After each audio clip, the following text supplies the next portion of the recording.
Hi everyone, welcome to my channel. आज मैं आप लोगों के साथ शेयर करने वाली हूँ तेकू कॉन्सर्ट। तो चलिए इस कहानी को शुरू करती हूँ। जंको को शादी नहीं करना है। वो शादी करेगा तो किसी ऐसे इंसान से करेगा जो देखने में बेहद खूबसूरत हो। तो जंको की डैड ने कहा ठीक है, हम तुम्हारे लिए कोई ऐसे लाइफ पार्टनर चुनेंगे जो देखने में बहुत ही अच्छे होंगे। जंको ने कहा डैड, अगर ऐसी बात है तो मुझे शादी करने में कोई प्रॉब्लम नहीं, लेकिन वो खूबसूरत होना चाहिए। मिसेस जैन ने कहा ठीक है, मैं तुम्हारे लिए किसी ऐसे इंसान को जानता हूँ जो तुम्हें बहुत पसंद आएगा। जनको के घर वाले तियांग के घर पर आते हैं और तियांग को देखते ही वो लोग पसंद कर लेते हैं। और मिस्टर किम को कहता है, हमें तियांग बहुत पसंद है, मेरे बेटे को एक बार तियांग को दिखाना चाहता हो। तो मिस्टर किम ने कहा ठीक है, उसे भी बुला लीजिए। तो मिस्टर जियोन ने जनको को कॉल किया और उसे कहा, तुम्हारे मॉम तुम्हें लोकेशन भेज रहा है, तुम उस लोकेशन पर आ जाओ। जनको ने कहा लेकिन डैड, इतनी अचानक आप मुझे वहाँ पर आने के लिए क्यों बोल रहे हो। मिस्टर जे ने कहा, जनको तुम्हारे लिए हमने एक लाइफ पार्टनर चुना है, वो देखने में बहुत ही अच्छा है, तुम्हें एक बार आकर देख लेना चाहिए। अगर तुम्हें वो पसंद आ जाता है तो हम तुम्हारी शादी उससे करवाना चाहते हैं। जनको ने कहा ठीक है, मैं कुछ देर में ही आ जाता हूँ। उसके बाद जंकुक जैसे आ जाता है, वो पहली नज़र में ही तियांग को पसंद कर लेता है। और यहाँ पर तियांग को देखने के बाद जंकुक वो बहुत ही हैरान रह जाता है कि इतनी खूबसूरत कोई कैसे हो सकता है। वर्ल्ड में वो सबसे हैंडसम बॉय है। जनको कोई शादी में कोई प्रॉब्लम नहीं, उसने तुरंत हाँ कर दिया शादी के लिए। और यहाँ पर तियांग के घर वाले बहुत ही खुश था। आखिर जनको इतनी अमीर है और इतना हैंडसम भी है।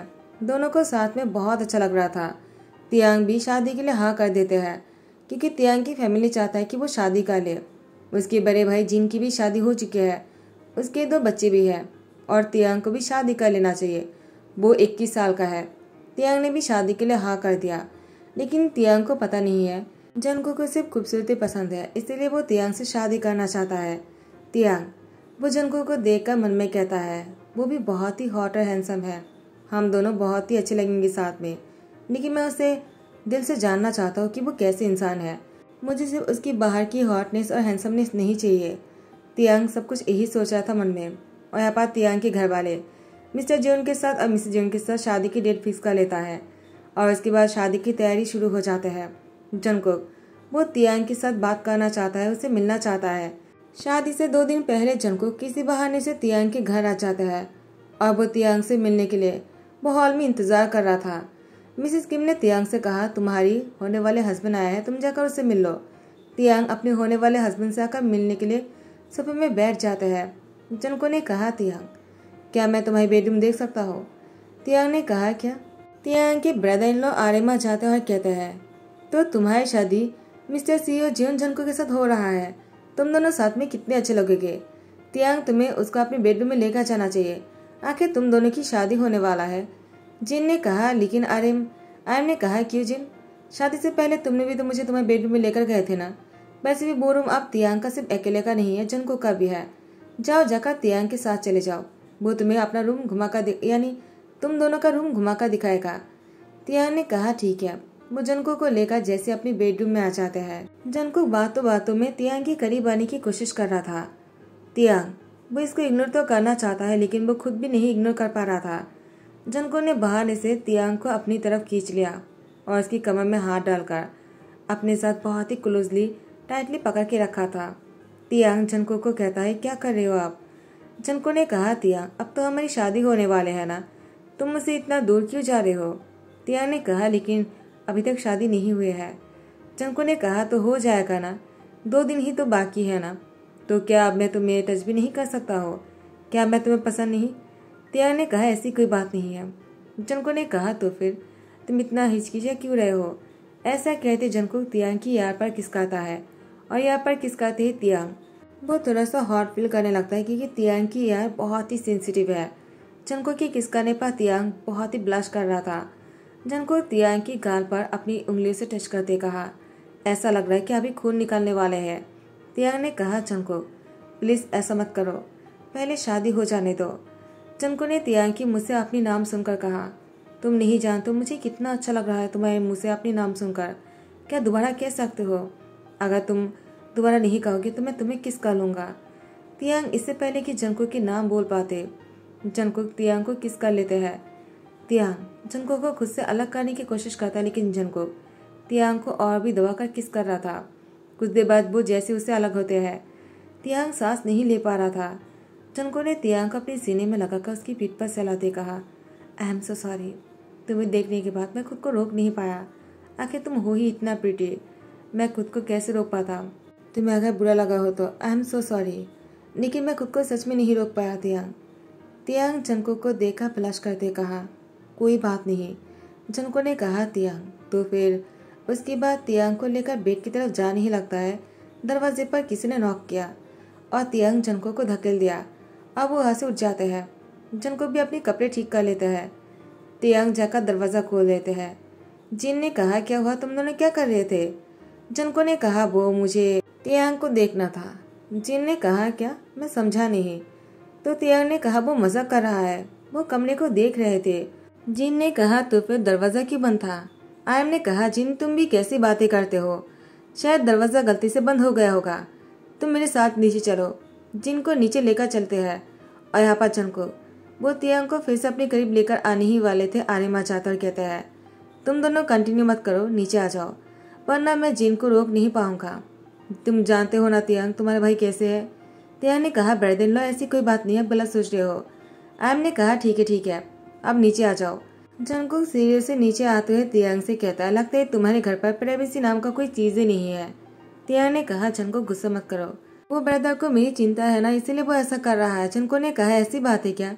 तो क्या तुम कोई छोटी बच्ची हो जो तुम्हारे लिए तुम्हारे ब्रदर चिंता कर रहा है। यहाँ पर कोई प्राइवेसी है ही नहीं। ठीक है, मैं समझ गया हूँ, मुझे अभी घर चलना चाहिए। आर्म ने कहा, क्या हुआ जनको, लगता है तुम बहुत ही गुस्से में हो, क्या तुम जा रहे हो। जनको ने कहा, और यहाँ पर जिन, वो जनको से कहता है, क्यों, तुम गुस्से में क्यों हो। यहाँ ने कहा, ब्रदर वो अपने ऑफिस के काम को लेकर गुस्से में है, उसको ऑफिस में कुछ काम है इसलिए उसको जाना पड़ेगा। यहाँ से जनको चला गया था। यहाँ पर जिन ने कहा, लेकिन तियांग, मैंने उससे कुछ पूछा है, उसने बिना जवाब दिए ही चला गया। और उसके बाद टाइम स्किप करते हैं। जैसे ही शादी की तैयारी हो जाते हैं, आज दोनों की शादी होने वाले हैं। शादी बहुत ही धूमधाम से हो रहे थे। यहाँ पर जनको, वो बहुत ही एक्साइटेड है। शादी के बाद जनको तियांग को लेकर बहुत कुछ सोच कर रखा है। शादी हो जाने पर जनको तियांग को अपने घर लेकर आ जाते हैं और जनको तियांग को किस करते अपनी बाहों में लेकर वो बेडरूम में जा रहा था। जनको का तियांग, वो दोनों अपने घर पर रहता है, यानी जनको ने तियांग के लिए और उसके लिए एक अलग सा घर बनाया था। दोनों शादी के बाद उसी घर में रहने वाले हैं। जनको तियांग को बेडरूम में लेकर आ जाता है। दरवाजा बंद भी नहीं किया और दोनों बेड पर आ गए। दोनों बहुत ही नजदीक थे। तियांग ने जनको के पास जाकर बहुत ही स्लोली कहा, क्या कर रहे हो, अभी भी बहुत टाइम है ना, तुम इतनी जल्दी क्यों कर रहे हो। ऐसा लग रहा है कि मैं भागा जा रहा हूँ। अब तो हम दोनों साथ ही रहने वाले हैं ना, तुम पेशेंट के साथ नहीं कर सकते हो क्या। तुम खुद भी पागल हो रहे हो और मुझे भी पागल कर दोगे। जनको ने कहा, तियांग, मैं तो ऐसा ही चाहता हूँ कि तुम पागल हो जाओ मेरे लिए। मैं तुम्हें पागल कर देना चाहता हूँ और तुम्हें बहुत ज़्यादा प्यार देना चाहता हूँ तियांग। जनको ने तियांग की लिप पर किस करते हुए उसकी लिप पर बाइट करते कहा, तुम्हारा लिप ऐसा लग रहा है कि जैसे कि कोई स्ट्रॉबेरी हो। और इसके बाद उसके साथ और भी ज़्यादा नौटी हरकतें करने लगा और एक एक पार्ट की बहुत ही अच्छे से एक्सप्लेन कर रहे थे। तियांग को बहुत ही शाय हो रहा था। दोनों बेड पर इतना रोमांटिक हो रहा था कि जैसे कि बेड टूटने ही वाला है। तियांग ने कहा, जनको ऐसा मत करो, बेड टूट जाएगा। जनको ने कहा, ऐसा लग रहा है तुम्हें, लेकिन ऐसा नहीं होगा, ये कोई मामूली बेड नहीं है तियांग। तियांग ने कहा, लगता है तुम्हें बहुत एक्सपीरियंस है। जनको ने कहा, तियांग, ये मेरा बेड है, मुझे एक्सपीरियंस की ज़रूरत नहीं है, मेरी सारी एक्सपीरियंस तुम्हारे साथ होगा। ऐसा कहती जनको तियांग के साथ और भी ज़्यादा नज़दीक हो जाते हैं। और जैसे ही सुबह हो जाते हैं, सुबह होने पर तियांग वो जनको की तरफ देखकर बहुत ही शाय होकर कहता है, गुड मॉर्निंग। जनको तियांग को देखे जा रहे थे। तियांग ने कहा, क्या हुआ, तुम मुझे ऐसे घूरे क्यों जा रहे हो। जनको ने कहा, तियांग, सुबह सुबह गुड मॉर्निंग ऐसे नहीं कहते हैं। तियांग ने कहा, तो फिर तुम कहना क्या चाहते हो। जनको ने तियांग की लिप पर किस कर लिया और बहुत देर तक किस करने के बाद जनको तियांग से कहता है, गुड मॉर्निंग ऐसे कहा जाता है। तियांग ने कहा, तुम बहुत ही रोमांटिक हो। शादी के बाद से तियांग जनको के साथ बहुत ही खुश है। जनको का तियांग की शादी की 1 महीने तक ऐसा लग रहा था जैसे कि हर रोज ही शादी की फास्ट नाइट है। तियांग को जनको के साथ इस तरह से रहकर अब जनको की आदत सी हो गया है। लेकिन जनको 1 महीने हो जाने पर जनको को अब तियांग से उतनी लगाव नहीं रहा। क्योंकि तियांग की बॉडी पर कुछ निशान बहुत ही ज़्यादा गहरा बन चुका था। तियांग की फेस पर भी बहुत गहरे निशान बन चुके थे। वो किसी और की वजह से नहीं, जंको की वजह से। जंको तियांग को लेकर हनीमून पर कहीं पर भी नहीं गए, क्योंकि शादी के 1 महीने तक जंको तियांग को लेकर घर से बाहर ही नहीं गया। लेकिन अब जंको घर पर नहीं रहना चाहता है। वो तैयार होकर बाहर जा रहे थे। तियांग ने कहा, जंको कहाँ जा रहे हो? जंको ने कहा, तियांग मुझे बाहर जाना है। तियांग ने कहा, लेकिन अचानक तुमने कल रात को मुझे कुछ भी नहीं बताया कि तुम ऑफिस जाने वाले हो। जंको ने कहा, तियांग क्या मुझे तुम्हें हर बात बताकर जाना पड़ेगा? मुझे ऑफिस जाना होगा। ऑफिस आते ही जंको के न्यू मैनेजर यूनजो आ जाते हैं और कहते हैं, क्या मैं अंदर आ सकता हूँ बॉस? जंको ने कहा, ठीक है, अंदर आ जाओ। यूनजो को देखकर ही जंको की आंखें चमकने लग गए। यूनजो ने कहा, बॉस मैं आपके लिए कुछ फाइल लेकर आया हूँ। आप बहुत दिनों से ऑफिस नहीं आए। यहाँ पर मैं न्यू आया हूँ। मुझे मैनेजर ने सारा काम संभाल दिया और पुराने वाले असिस्टेंट ने भी मुझे काम समझा दिया है। तो मैं चाहता हूँ कि आप एक बार इस फाइल को चेक कर ले, तो मेरे लिए अच्छा रहेगा। जंको ने यूनजन को अपने पास आने के लिए कहा। यूनजन जंको के पास आ जाते और जंको ने कहा, चेयर पर बैठ जाओ। यूनजन चेयर पर बैठ जाता है। जंको उसके हाथ से फाइल लेते हुए यूनजन के हाथ को अपने हाथ से टच करता है और उसे कहता है, क्या तुम सिंगल हो? यूनजन ने कहा, मैं सिंगल हूँ क्योंकि मैं 18 साल का हूँ और अभी तक मैंने किसी के साथ डेट भी नहीं किया है। मुझे इतनी जल्दी शादी नहीं करना है। पहले मुझे डेट करना है, उसके बाद ही मुझे शादी करना है। जंको ने कहा, तुमने सही कहा, तुम्हें इतनी जल्दी शादी नहीं करना चाहिए। तुम्हें पहले डेट कर लेना चाहिए, वो भी बहुत ही रिच सीईओ के साथ। त्यूंजन ने कहा, सीईओ? लेकिन मुझे रिच सीईओ कहाँ मिलेगा? जंको ने कहा, क्यों? मैं हूं ना। त्यूंजन ने कहा, मैं समझा नहीं। क्योंकि आप मेरी बॉस हो तो मैं आपके साथ डेट कैसे कर सकता हूँ? और वैसे भी आप तो मैरिड हो ना। मैंने सुना है कि आप 1 महीने पहले ही शादी किया है और आपके हस्बैंड बहुत ही ब्यूटीफुल है। जंको ने कहा, यूनजन किसने कहा कि मैरिड इंसान के साथ डेट नहीं किया जा सकता है? यूनजन ने कहा, लेकिन बॉस आपकी तो अभी भी शादी हुई है ना। तो जंकुक ने कहा मुस्कुराते हुए, मैं तो मजाक कर रहा था, तुम तो लगता है सीरियस हो गए हो। यूनजन वो जंकुक की बातों पर मुस्कुराते कहा, सो सॉरी, मुझे लगा आप सच में कह रहे हो। जंको ने कहा, बिल्कुल नहीं। उसके बाद जंकुक और यूनजन बहुत देर तक बात करता है और यहाँ पर जंकुक वो यूनजन को पसंद करने लग जाता है। अब जब जंकुक घर आ जाता है तो तियांग उसके लिए डिनर बनाकर बैठे हुए थे और उसका इंतजार कर रहा था। तियांग ने कहा, जंकुक तुम फ्रेश होकर आ जाओ, मैं खाना लगाता हूँ। जंकुक ने कहा, मुझे भूख नहीं है तियांग। तियांग ने कहा, जंकुक मैंने अभी तक डिनर नहीं किया है, मुझे लगा तुम्हारे आने के बाद हम दोनों साथ में डिनर करेंगे। इतने दिनों से हम दोनों साथ में डिनर कर रहे हैं ना, तो मुझे तुम्हारी आदत है। जंकुक ने कहा, तियांग तुम खाना खाकर सो जाओ, मुझे अभी भूख नहीं है, मुझे नींद आ रहा है, मैं बहुत ही थक गया हूँ। क्योंकि आज पहली बार जंकुक ने ऐसा किया है तो तियांग को बुरा तो लगा, लेकिन तियांग ने सोचा शायद जंकुक सच में बहुत थक गया होगा और इसलिए तियांग खाना लेता है। लेकिन जंकुक के बिना तियांग को खाने का मन नहीं हो रहा था। तियांग को बहुत भूख लगी थी, लेकिन वो खा नहीं सकता है। तियांग फ्रिज में खाना रखकर जैसे वो बेडरूम में आ जाता है, तियांग ने देखा कि जंकुक वो फोन पर बातें कर रहा था और कह रहा था, तुम क्या अच्छे से घर पर पहुंच गए हो? यूनजन ने कहा, हाँ मैं पहुंच गया हूँ, लेकिन आप मुझे इस टाइम पर कॉल क्यों किया है? जंको ने कहा, यूनजन मुझे तुम्हारी फिक्र हो रहा था। चलो अच्छी बात है कि तुम घर पर सही से पहुंच गए हो। ऐसे ही जंको को यूनजन बातें कर रहे थे। यूनजन ने जंको से कहा, आप मुझे बहुत पसंद हो, क्योंकि आप मैरिड हो तो मुझे बोलने में बहुत ही ज़्यादा डर लग रहा था, लेकिन अब मैं आपको कह सकता हूँ आप बहुत ही अच्छे हो, तो मुझे आपको क्लियरली कहना है, आई रियली लाइक यू। आप मेरी क्रश हो। आपको देखते ही मुझे आपसे। जंको ने कहा, तुम मुझसे कह सकते हो क्योंकि तुम भी बहुत ही प्रिटी हो। यूनजन ने कहा, शुक्रिया। और यहाँ पर तियांग इन सारी बातों के बाद तियांग को बहुत ही ज़्यादा बुरा लगने लगता है। जंको शादी के पहले 1 महीने तक इतने अच्छे थे, लेकिन दिन ब दिन जंको की बिहेवियर बहुत ही चेंज होते जा रहा था। जब भी तियांग जंको को रोकने की कोशिश करता है या फिर उससे पूछता है घर कब आएगा, उसे कॉल करता है, जंको कभी भी रिसीव नहीं करता है।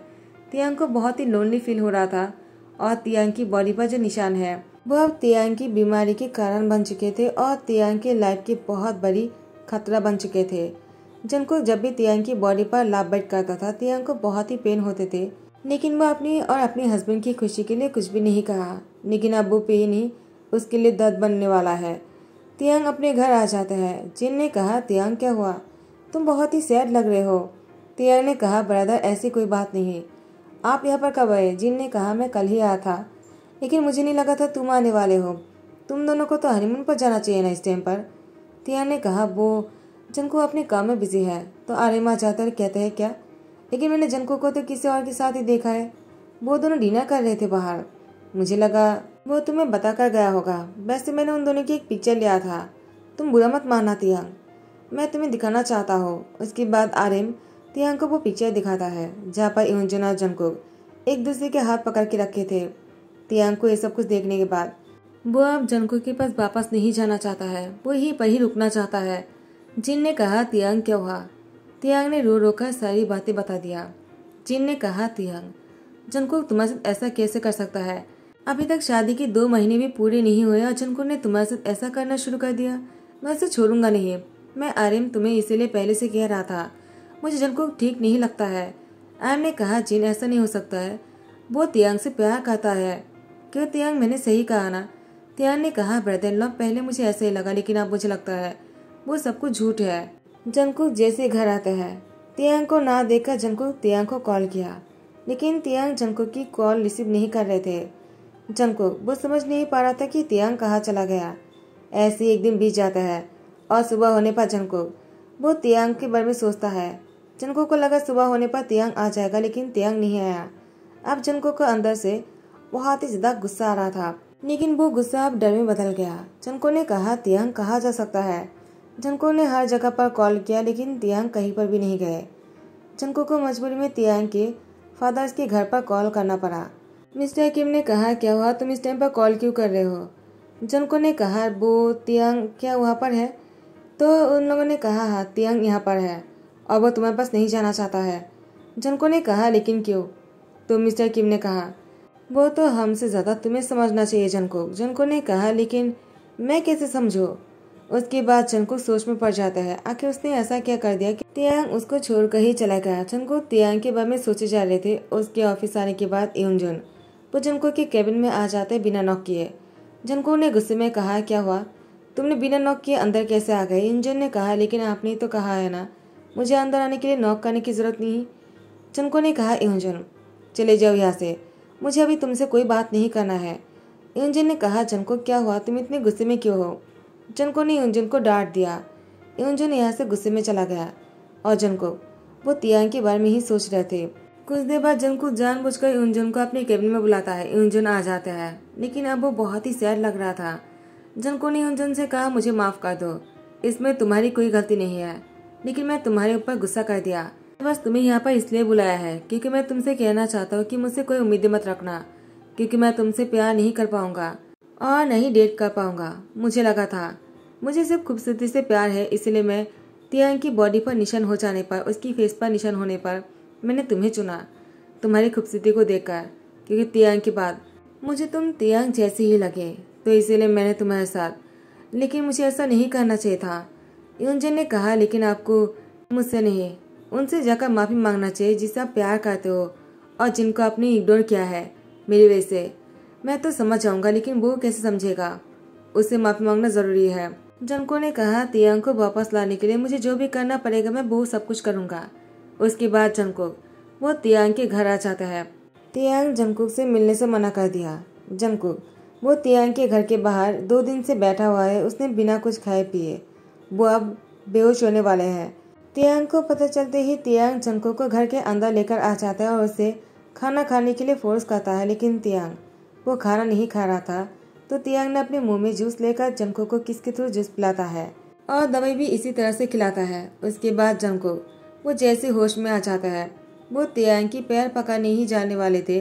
तियांग ने जंकुक की हाथ पकड़ते हुए कहा, क्या कर रहे हो? जंकुक ने कहा, तियांग मुझे माफ कर दो, मुझे नहीं लगा था कि मैं तुमसे इतना प्यार करता हूँ। मुझे लगा था मैं बस तुम्हारी खूबसूरती से प्यार करता हूँ, और जब मैंने देखा कि तुम्हारी बॉडी पर वो निशान है, मैं भूल ही गया कि वो निशान मेरा ही बनाया हुआ है। तियांग मुझे माफ कर दो। जंकुक और तियांग अब बहुत ही ज्यादा खुश है।